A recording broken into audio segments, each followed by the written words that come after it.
একটা কথা মনে হয়, এইটাই, যে কাজ আপনি পারবেন, মানুষ হিসাবে যে কাজ মানুষ পারবে, সে কাজ আল্লাহ করে দেবেন আপনাকে।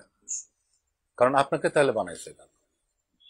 এই যে আমরা দোয়া করি, ইয়া আল্লাহ ইহুদিদের হাত ভাঙা দাও, পা ভাঙা দাও, হ্যাঁ, ওটা তো আপনি বলতে পারেন না।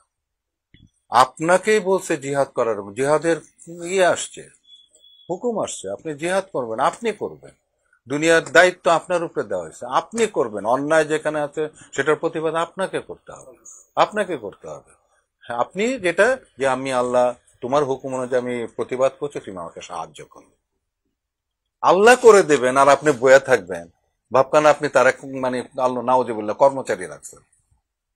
এটা তো মানে ঠিক না তো। এটা এই ধরনের কথা বলা কিন্তু এগুলো জায়েজ না।